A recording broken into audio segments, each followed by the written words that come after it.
Assalamualaikum dan salam sejahtera. Saya Kapten Rais, founder dan trainer untuk program kurus viral Lemak Tu Lean. Selari dengan misi kurus tahun 2022, apa kata korang letak target untuk buang korang punya boroi, kecilkan lengan, kecilkan peha menjelang hari raya pada tahun ini. Sebab pejam celik lagi beberapa bulan je kita nak sambut puasa dan kemudian kita sambut hari raya Aidilfitri. Melalui program kurus viral Lemak Tu Lean, kita akan ajar korang nak buang boroi, nak kurus, nak dapat bentuk badan yang menarik hanya melalui pemakanan yang betul dan senaman yang efektif sahaja, tanpa menggunakan sebarang alat, sebarang produk dan sebarang ubat untuk kurus yang boleh membahayakan diri korang. Dengan bajet yang paling murah dan korang boleh buat dekat mana-mana sahaja, walaupun dekat rumah, tanpa risau apa sahaja rutin dan pekerjaan harian korang. Dengan hanya RM89 selama 7 hari, dan program kita adalah money back guarantee. InsyaAllah korang akan dapat rasa perubahan dan nampak sendiri kesan dia dalam masa yang singkat walaupun selepas habis program 7 hari. Untuk bulan Februari kita hanya ada 2 batch sahaja dengan slot yang sangat terhad. Hampir 9,000 orang telah menyertai program Lemak Tu Lean ni dan 100% success rate. Tak ada seorang pun yang gagal. Lepas ni kalau korang nak bergabar untuk hari raya, tak payah lagi nak tarik nafas untuk nampak korang kononnya kurus. Untuk kaum perempuan mungkin nak pakai baju-baju lama masa korang anak dara zaman remaja dulu, boleh pakai baju yang lama balik. Slot terhad, masa terhad, korang boleh klik link dekat bawah sekarang untuk join program Lemak Tu Lean. Jangan terlepas.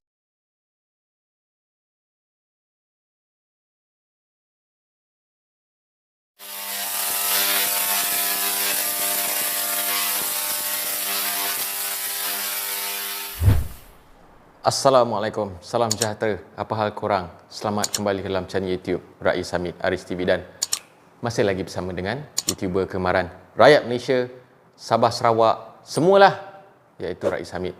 Apa hal korang? Check it out now. Ya, berdu, let's go. Come on yo. InsyaAllah.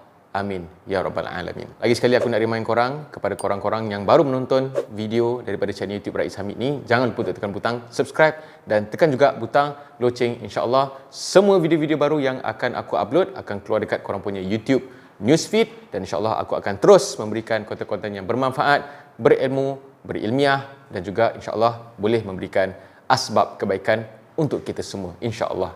Jangan lupa tekan butang subscribe, butang loceng, free je. Video ni adalah disebabkan ada request special daripada orang Sarawak sendiri untuk aku bagi reaction terhadap video yang confirm hoax yang daripada YouTuber Indonesia dengan tajuk "Kabar hari ini, tinggalkan Malaysia, Sabah Sarawak jatuh ke pelukan Indonesia" daripada channel Portal Dunia. Ini adalah salah satu channel YouTube hoax daripada negara Indonesia yang insyaAllah video lepas ni aku akan senaraikan channel-channel YouTube Indonesia yang memang suka bagi video-video palsu, isi-isi palsu, berita-berita palsu mengenai Malaysia terutamanya dan mengenai negara-negara lain juga, yang hoax, yang penipuan, yang sangat-sangat tidak bertanggungjawab. Dan inilah video-video ataupun channel-channel yang bila korang jumpa, korang kena buat report. Sebenarnya last video aku buat reaction terhadap channel Kilas Dunia, aku dah bincang-bincang dengan aku punya follower dan juga dengan Cak Lonjong, iaitu YouTuber daripada Indonesia sendiri yang baik.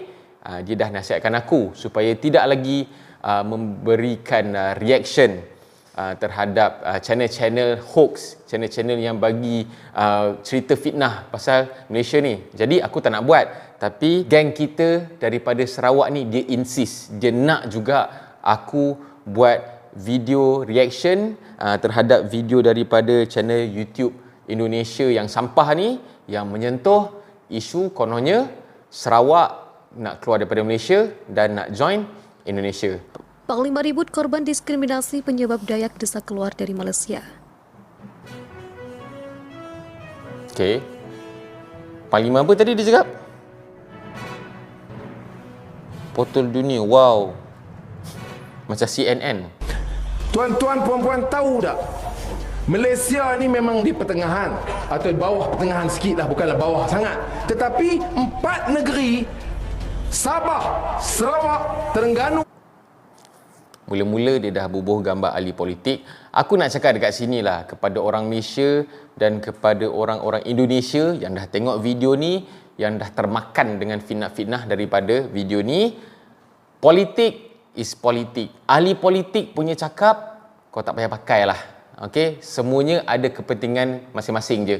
Nak meraih kuasa, nak meraih pengaruh, nak meraih jawatan. Jadi kalau kau nak ambil bulat-bulat cakap ahli politik, tak payahlah. Itu dianggap negeri yang sangat rendah tahap kemajuan dia. Sebab dia kata sebabnya PAH. Sebabnya kunurnya sebab PAS memerintah. Nampak? See? Apa yang dia cakap pun sentuh parti politik ni, parti politik ni. Kalau orang luar tengok dekat Kelantan, contohnya macam yang tokoh politik ni bagi tahulah, dia kata kononnya Kelantan ni tak maju. Tapi sebenarnya kalau tengok, kalau korang pergi sendiri dekat Kelantan, which is aku pernah pergi sendiri dekat Kelantan, dorang happy, dorang bersyukur dan dorang tak perlukan pun benda-benda yang dianggap sebagai kemajuan ni. Dorang dah happy hidup dengan apa yang ada di sana, dengan masyarakat yang best, yang tak ada orang kata macam nak beza-bezakan kaum sangat. Orang Cina boleh cakap Kelantan, orang India boleh cakap Kelantan, bisnes diorang bagus, dia punya semualah bagus dekat Kelantan ni. Jadi sebenarnya tak ada isu yang kononnya rakyat Kelantan ni sedih sebab negeri diorang tak maju. Tak ada langsung rakyat Kelantan happy je duduk dekat Kelantan. Apa yang Sabah dapat, apa yang Kota Belud dapat, anugerah daerah termiskin, seolah tiada penghujung soal kedaipan. Sabah Sarawak gagal menyentuh kami orang-orang tempatan, gagal menyentuh kami bumi putra di Sabah dan Sarawak. Ya, negeri kami kaya tetapi rakyat kami miskin. Jadi Perdana Menteri Malaysia, kunci bagus, buang. Jangan buang timbalan Perdana Menteri aja. Buang sekali Malaysia, kami orang Sarawak tu dari Malaysia. Mun kami orang siap pandai mentadbir. Buang sekali. Biar kami orang mentadbir negara kami orang tok pun. Tonton video ini sampai selesai agar tidak gagal faham. Fine. Terus-terusan menjadi korban diskriminasi bisa menjadi salah satu pemicu masyarakat suku Dayak di negara bagian Sarawak dan negara bagian Korban Sabah diskriminasi? mendesak keluari Federasi Malaysia.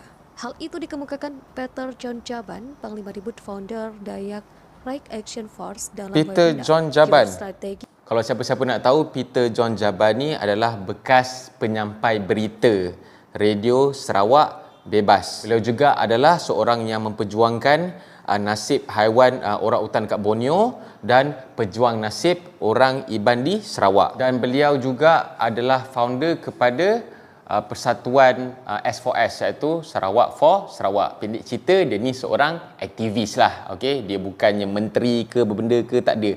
Dia seorang aktivis, ketua dalam satu persatuan yang mewakili segelintir kelompok dekat Sarawak ni. Bukannya mewakili seluruh rakyat Sarawak pun. Okay? Dan beliau juga ada berita-berita yang sebelum ni, dia ada juga berkaitan dengan politik Malaysia lah. Dalam geopolitik Pulau Borneo dan isu referendum Sabah dan Sarawak pada Sabtu siang. Kami orang Dayak di Sabah dan Sarawak menjadi asing di tanah sendiri di Pulau Borneo, Pulau Dayak, Tanah Dayak, kata Peter Jaban. Bertindak sebagai keynote speaker, Dr. Julius Yohanes, Sekretaris Jenderal Dayak International Organization dan sekarang Sekretaris Program Pasca Sarjana Ilmu Sosial di Fakultas Ilmu Sosial dan Ilmu Politik Universitas Tanjung Pura, Pontianak dengan judul Pentingnya Diplomasi Kebudayaan Dayak dalam Konflik Geostrategi dalam Geopolitik Pulau Borneo. Selain menampilkan Julius Yohanes dan Peter John Jaban, moderator By the way, sorry gelap sikit. Sebab dekat luar gelap. Aku tak ada lampu studio. InsyaAllah nanti beli. Menampilkan Bobby William, Presiden Parti Bangsa Dayak Sarawak Persatu PBDSB dengan judul Dayakisme dan Politik serta Andrew Ambrose Antama Katama, perwakilan tetap suku Dayak di Perserikatan Bangsa-Bangsa dengan judul Eksistensi Masyarakat Adat Dayak dalam Diplomasi Kebudayaan Abad 21. Menurut Peter John Jaban, saya pernah ditangkap polisi di Kuala Saya pernah ditangkap polisi di Kuala Lumpur hanya lantaran menggunakan tato ciri khas Dayak. Dalam integrasi, malah oknum polisi itu Kuala Lumpur tanya kenapa orang Dayak bisa berada di Kuala Lumpur. Dia cakap Peter John Jaban ni pernah ditangkap polis. Okay? Aku ada penjelasan dan pembetulan dekat sini. Peguam kepada Peter John Jaban sendiri telah memberikan statement bahawa beliau menafikan bahawa Peter John Jaban ni ditahan ataupun dilarikan oleh pihak polis. Berita penahanan ni sebenarnya adalah pada tahun 2012. Bapak lama, babe. Kau boleh jadikan kau punya konten benda lama ni, lepas tu kau buat macam benda ni baru lagi. Bijak. Tak bijak sangat lah. Saya dan istri betul-betul sakit hati. Dalam tatanan politik kebudayaan di Federasi Malaysia, orang Dayak di Sabah dan Sarawak sama sekali tidak diperhitungkan. Sebagai orang asal, orang Dayak tidak diakui. Kalau orang lain, suku lain dimasukkan ke dalam kelompok Bumi Putra, orang Dayak dikategorikan ke dalam kelompok lain-lain sehingga sama sekali tidak dianggap. Kalau orang imigran dari Pakistan dan Filipina dengan mudah mengantongi kartu tanpa penduduk atau identity card atau IC, orang Dayak dipersulit mendapatkan IC. Ini kenyataan pahit yang kami alami, tapi para oknum Aku betulkan terus tak ada langsung istilah mana-mana suku kaum yang lahir dekat Malaysia ni ditindas atau didiskriminasi. Langsung tak ada. Ini adalah agenda politik semata-mata sahaja. Nak cerita pasal Malaysia, kau orang Indonesia. Kau nak cerita pasal Malaysia, buat research daripada sos yang sahih. Okey, jangan buat fitnah pasal Malaysia. Ini orang Sarawak sendiri suruh aku buat reaction. Orang Sarawak sendiri marah dengan video ni. Lah, Hanat. kata Peter John Jaban. Peter John Jaban, hal-hal seperti inilah yang menjadi salah satu pemilu 23 tokoh lembaga swadaya masyarakat dan tokoh di Sabah dan Sarawak mengeluarkan memorandum untuk menuju referendum keluar dari Federasi Malaysia pada Kamis malam. Sabah dan Sarawak dan Sabah keluar dari Malaysia hanya soal waktu, pasti terwujud jika kami orang Dayak terus-menerus menjadi korban kriminalisasi politik, ujar Peter John Jaban. Okey, dalam ni dia cakap tadi, Peter John Jaban ni memperjuangkan, kononnya dia nak keluarkan Sarawak daripada Malaysia. Aku ada bukti lagi. Kalau korang nak tahu, pada tanggal 2015 bulan Julai macam tu, ada perhimpunan yang dianjurkan oleh Persatuan Peter John Jaban ni, yang S4S, SAS apa semua ni. Peter John Jaban sendiri ada menegaskan bahawa perhimpunan ini bukan perhimpunan untuk nak keluar daripada Malaysia, untuk mendesak, untuk tarik sokongan untuk keluar daripada Malaysia. Tak ada langsung daripada Peter John Jaban sendiri. So, celah bedah mana yang kau cakap Peter John Jaban ni nak keluar daripada Malaysia? Tak dah. Aku quote sikit lah dia punya statement dekat sini. Sarawak keluar daripada Malaysia, itu terpulang kepada siapa-siapa sahaja. Yang saya tahu di sini tidak ada. Kami tidak ada cakap mahu Sarawak keluar daripada Malaysia. Itu siapa-siapa pun boleh cakap. Kami tidak boleh menghalang orang yang nak bercakap. Tapi kami tidak ada cakap macam itu. Nampak statement daripada Peter John Jaban sendiri. Lain negara kasar. Di hal itu, Andrew Ambrose Atama Katama mengatakan dalam pertemuan dengan sejumlah wartawan di New York, Amerika Serikat tahun 2018, Perdana Menteri Malaysia yang ketika itu masih dijabat, Datuk Mahathir Mohamad menegaskan, belum ada permohonan resmi dari Sabah dan Sarawak tuntut referendum keluar dari Malaysia. Atama Katama mengatakan generasi muda suku Dayak harus berani tampil ke dalam forum internasional agar di dalam berbagai kesempatan memperkenalkan kebudayaan. Dalam video ni sendiri, komentator ni bagi tahu anak-anak muda Sarawak, anak-anak muda Dayak ni yang seolah-olah macam tak nak memperkenalkan budaya Sarawak ni lagi meluas dekat dalam Malaysia ni lah. Ini tuduhan dia lah yang kononnya yang menyebabkan Sarawak ni nak keluar daripada Malaysia. Dah kau fitnah pula orang-orang muda dekat Sarawak ni.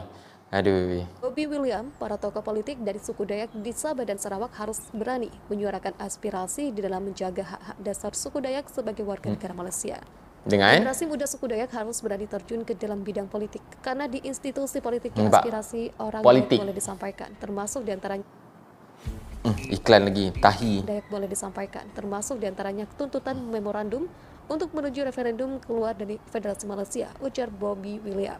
Julius Yohanes mengatakan geopolitik adalah penggunaan unsur bumi untuk memperoleh kekuasaan atau memanfaatkan letak geografi dalam menentukan kebijakannya. Cara yang digunakan untuk mencapai tujuan geopolitik disebut geostrategi. Pentingnya geostrategi didasarkan kebudayaan Dayak dalam menjalankan geopolitik di Pulau Borneo dari aspek pertahanan negara dalam mempelajari bagaimana pengelolaan sumber daya dan kekuatan nasional, baik pada saat masa damai, perang, dan sesudah perang, dalam menghadapi segala bentuk ancaman dari dalam negeri maupun luar. Korang tahu tak, bila aku dengar betul-betul apa yang komentator ni cakap dalam video ni, dia macam mumble tau. Okey, kadang-kadang dia keluar tajuk, kadang-kadang dia menyimpang sini, dia tak stay dengan dia punya tajuk yang kononnya Sarawak nak keluar daripada Malaysia. Something wrong dengan dia cakap ni. Confirm ini bukan research yang dia buat sendiri, bukan info yang dia dapat sendiri daripada sumber-sumber rasmi. Kejap lagi aku tunjuk dekat mana dia dapat skrip dia. Ancaman yang dimaksud pun sifatnya luas, tidak hanya ancaman bersifat militer, namun juga ancaman yang bersifat non-militer yang mampu mengancam keutuhan wilayah, kedaulatan negara, serta keselamatan bangsa. Melalui dimensi-dimensi diplomasi, pertahanan merekatkan hubungan antara negara serta membangun kepercayaan mutual trust dan confidence building measures (CBM). Kebudayaan Dayak mesti dijadikan salah satu akar dari kebijakan-kebijakan yang dibuat pemerintah Republik Indonesia, Kerajaan Brunei Darussalam, dan Federasi Malaysia dalam menentukan dan memperjuangkan masa depan bangsa. Dapat dimaksimalkan melalui akselerasi, kapitalisasi, dan modernisasi di dalam diplomasi kebudayaan. Makna terkandung di dalam kebudayaan Dayak dapat dielaborasi di dalam mewujudkan diplomasi kebudayaan Republik Indonesia, Kerajaan Brunei Darussalam, dan Federasi Malaysia. Okeylah, macam inilah. Aku pun malas nak dengar semuanya berita-berita palsu, berita-berita hoax saja. Aku tak tahu kenapa segelintir orang Indonesia ni suka sangat buat video-video fitnah macam ni terhadap Malaysia. Kau orang Indonesia, kau sibuk ulas pasal Malaysia. Macam kau tak ada negara sendiri. Negara korang kan lagi power, lagi bagus, lagi besar. Ulaslah pasal korang punya negara sendiri. Kalau ia pun nak ulas pasal Malaysia, bagi berita yang betul. Okey? Jangan cuba nak melaga-lagakan, nak bagi orang Malaysia, orang Indonesia ni salah faham, mungkin terpengaruh dengan berita-berita engkau yang totally tak betul lah. Korang nak tahu tak cerita tadi tu, video tadi tu, dekat mana dia dapat skrip dia? Dia dapat skrip dia daripada satu website ni, www.suarapemredkalbar.com. Memang sebiji-sebiji dia cakap berdasarkan artikel yang tertulis tu. Jom kita tengok sama-sama. Aku buktikan dekat korang. Dan diplomasi kebudayaan Republik Indonesia, Kerajaan Brunei Darussalam, dan Federasi Malaysia. Maksud dan tujuan webinar, pertama menyamakan persepsi di kalangan masyarakat suku Dayak untuk menyampaikan konsep pembangunan berbasiskan kebudayaan Dayak di Pulau Borneo, wilayah Indonesia, Malaysia, dan Kerajaan Brunei Darussalam. Kedua, pembangunan berkawasan kebudayaan Dayak bertujuan untuk meredam isu referendum di Sabah dan Sarawak sebagaimana pernyataan sikap 23 tokoh lembaga swadaya dan tokoh politik pada Kamis malam 16 September 2021. So cukup je kot aku buktikan dekat situ. Korang boleh tengok sendiri video, korang boleh cari sendiri dekat website Suara Pemred Kalbar ni. Okey, memang dia ambil sebiji-sebiji skrip daripada situ. Dia baca tau, dia baca. Lepas tu dia buat video. Lepas tu gambar pun dia ulang-ulang letak gambar yang di-Pertuan Agong, letak gambar Perdana Menteri Tan Sri Muhyiddin Yassin pada masa itu, dia letak gambar orang tengah berhimpun apa semua. Memang hoax lah, hoax. So memang kalau siapa-siapa yang terpedaya, percaya, memang bodoh lah. Dan juga Suara Pemred Kalbar punya website ni bukan website daripada Malaysia pun. Website ini adalah website daripada negara Indonesia, daripada Kalimantan. Okey, so apa hak dia nak cerita pasal Malaysia, nak cerita pasal Sarawak? Tak ada hak langsung. Lepas tu cerita yang tak betul pula tu, lepas tu kau cedok daripada sini, daripada artikel lama, daripada artikel yang dah 10 tahun dulu pun kau boleh buat cerita. Kalau korang perasan jugalah, dia punya skrip tu yang dalam video tu dia berulang-ulang. Kejap dia ulang balik, dia dah habis baca artikel tu and then diulang balik. Lepas tu dia letak artikel tu bersepah-sepah lah. Perenggan ni dia baca perenggan 1 dulu, dia baca perenggan 8. Dia tak ikut turutan supaya mungkin nak elakkan orang daripada jumpa dekat mana dia dapat dia punya skrip tu lah. Jadi macam aku cakap tadi, aku tak nak respon pun video ni sebab aku dah tahu benda ni hoax. Sebab ramai juga orang yang dah nasihatkan aku, Cap, kalau dah tahu video ni hoax tak payah buat reaction pun, menguntungkan dia lagi orang nak tengok video dia. Tapi ini request daripada orang Sarawak kita sendiri. Okay, jadi obviously tak benar, tipu. Dah lah pakai orang punya website, aku pun boleh macam tu. Aku buka website apa benda, aku baca skrip dia sampai habis, aku letak video, gambar apa semua. Boleh buat duit dekat YouTube. Mungkin ada orang-orang Malaysia yang berminat nak jadi YouTuber, nak dapat duit, nak bagi berita-berita yang kontroversi. Kau cari je artikel-artikel yang ada kena dengan politik, buat pasal Indon lah. Orang Indon relax je buat berita fitnah pasal Malaysia, video-video fitnah yang tak betul pasal Malaysia. Kau cari je berita-berita yang kontroversi pasal Indonesia, ambil satu artikel, baca, letak video-video yang menarik-narik sikit lah. Jangan lupa untuk share kalau korang nak share lah. Jujur tak menarik pun video ni. Okay? Sekiranya korang ada sebarang komen, bolehlah tulis dekat ruang komen. Jangan lupa tekan butang like, butang subscribe dan butang loceng untuk notification video-video daripada channel YouTube Rais Hamid selepas ini, insya-Allah. Okay? Kita jaga iman kita. Hati-hati dengan fitnah-fitnah yang semakin berleluasa. Ini dah akhir zaman. So hati-hati ke atas apa sahaja yang korang jumpa, especially dekat internet. Rujuk dulu pada yang pakar, yang ada pengetahuan, yang ada ilmu, yang ada pengalaman. InsyaAllah aku akan mengeluarkan video yang menyenaraikan semua ataupun mostly yang berapa banyak aku boleh jumpa channel-channel YouTube Indonesia yang rajin berbenar buat video-video hoax, video-video penipuan, cerita-cerita yang tak betul pasal satu dunia sebenarnya, dan sering kali juga Malaysia menjadi sasaran dorang untuk nak buat duit dekat YouTube dengan bagi berita-berita fitnah yang kontroversi yang sebenarnya dikhawatiri orang percaya boleh melaga-lagakan antara negara dan juga bahayalah sebab boleh menyemarakkan sentimen yang tak baik terhadap orang luar terhadap Malaysia dan juga terhadap orang Malaysia sendiri. Sebab kita tahu akhir zaman ni berita yang tak betul lah yang paling senang orang percaya asalkan presentation dia menarik. Okay? So kita jumpa lagi dalam next video. Assalamualaikum. Bye bye guys.